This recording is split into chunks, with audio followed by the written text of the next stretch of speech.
Hello student, good morning. आज हम लोग क्लास 9 की पाठ्यपुस्तक प्राकृतिक संपदा अर्थात नेचुरल रिसोर्सेस में आज हम लोग कुछ जो महत्वपूर्ण अर्थात इम्पोर्टेंट टॉपिक है उसका डिस्कस करेंगे।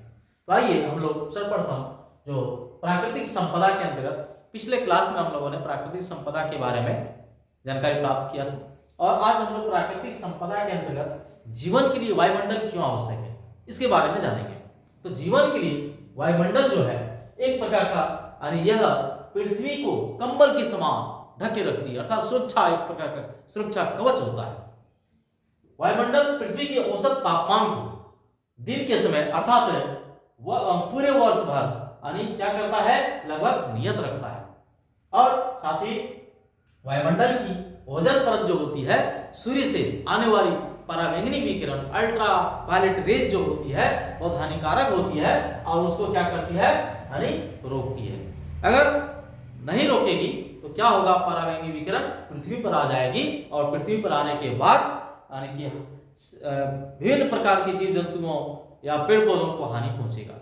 क्या होगा, तो पेड़ पौधों की क्षति होने लगेगी, जीव जंतुएं जो है यानी कि जल में ही मरने लगेगी और साथ ही यानी कि मनुष्य में मोतियाबिंद होने लगेगा और साथ ही त्वचा कैंसर होने लगेगा। तो इस प्रकार जो है हानिकारक जो विकिरण होती है उसको वायुमंडल में जो ओजोन परत पाई जाती है वह रोकती है। और साथ ही यह जो वायुमंडल होता है वह जीवमंडल का निर्माण करने में महत्वपूर्ण भूमिका निभाता है, क्योंकि जीवमंडल यानी स्थल मंडल, जल मंडल और वायुमंडल तीनों के मिलने से ही जीवमंडल का निर्माण होता है जहां हम लोग का जीवन व्याप्त होता है।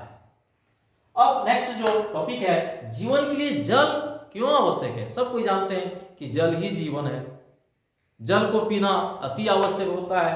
अगर जल को हम संतुलित मात्रा में शरीर के अंदर नहीं लेंगे तो हमारे शरीर के अंदर कई प्रकार के जो हानिकारक प्रभाव होने लगेंगे। इसलिए जल को हमें संतुलित मात्रा में 2 से 3 लीटर डेली यानी कि पीना चाहिए। और जब भी जल को पिएंगे अर्थात खाना खाने के आधा से 1 घंटा के बाद जल को ग्रहण करना चाहिए, नहीं तो ये क्या होगा, हमारे शरीर में फिर दुष्प्रभाव होने लगेंगे। और साथ ही जब भी सुबह उठेंगे खाली पेट में 2 गिलास पानी अगर पीते हैं तो वह टॉनिक का काम करता है। इसलिए जल को हमेशा यानी समय के अनुसार जल का सेवन करें और जल भी एक महत्वपूर्ण प्राकृतिक संपदा है। ऐसे जल को यानी कि संरक्षित रखना भी अति आवश्यक होता है। तो जल के जीवन के लिए जल क्यों आवश्यक है, तो हम लोग सब कोई जानते हैं कि सभी कोशिकीय प्रक्रियाएं जो हमारे शरीर के अंदर होती है या जीव जंतुओं के शरीर में होती है वह कैसे होती है, तो जलीय माध्यम में होती है।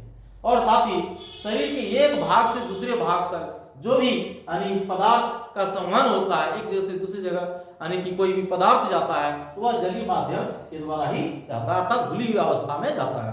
जैसे हम लोग मेडिसिन लेते हैं तो वह मेडिसिन यानी कि कहीं पैर में दर्द कर रहा है या माथा में दर्द कर रहा है या कहीं शरीर में दर्द कर रहा है, तो मेडिसिन जब लेते हैं तो क्या होता है, घुली हुई अवस्था में एक जगह से दूसरी जगह संवहन होता है।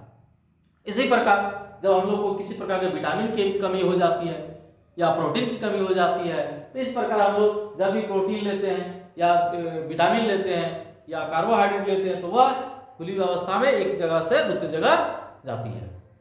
साथ ही प्राणियों को जीवित रहने के लिए अपने शरीर में जल की जो यानी कि मात्रा होती है उसको संतुलित बनाए रखना अति आवश्यक होता है। अगर संतुलित नहीं होगा तो हमारे शरीर में जल का अगर डिहाइड्रेशन हो जाएगा, जल की कमी हो जाएगी तो वह शरीर हमारा यानी पानी की कमी से कई प्रकार का डायरिया और हैजा ये सब बीमारियां होने लगेगी। इसलिए शुद्ध जल का भी सेवन करना अति आवश्यक होता है। जब जल की कमी हमारे शरीर में हो जाएगी, डिहाइड्रेशन उसको बोलते हैं, और तब क्या करते हैं कि जल का यानी कि माने डॉक्टर के द्वारा सलाइन लगवाते हैं। तो साथ ही हमारे शरीर में व्यर्थ जो हानिकारक पदार्थ बनते हैं हमारे शरीर में है ना, वो टॉक्सिक जो बनता है वो जलीय माध्यम में ही बाहर निकलता है। इसलिए अगर हम जल का समुचित मात्रा में संतुलित मात्रा में नहीं जल का सेवन करेंगे तो हमारे शरीर के अंदर जो भी व्यर्थ हानिकारक पदार्थ बनेंगे वो हमारे शरीर में ही रह जाएंगे और हमारे शरीर में कई तरह के हानिकारक दुष्प्रभाव हमारे शरीर में दिखने लगेंगे। इसलिए कहा गया है जल ही जीवन है, वाटर इज लाइफ। इसलिए सेव द वाटर, यानी वाटर को हम लोग संरक्षित करें, तभी जाकर के हम लोग का जीवन का सदुपयोग होगा। अर्थात हम लोग जब भी पर्यावरण के बारे में सोचेंगे तो यानी 3 आर को हम लोग मित्र समझें। अर्थात 3 आर क्या होता है? रीयूज, रिड्यूस और रिसाइकल। अर्थात रीयूज मतलब क्या होता है? पुनः उपयोग, रिड्यूस मतलब कम से कम उपयोग, और रिसाइकल मतलब पुनर्चक्रण के द्वारा फिर उसको उपयोग। अर्थात पर्यावरण को बचाना है तो पर्यावरण के 3 आर जो होता है उसको मित्र बनाना है।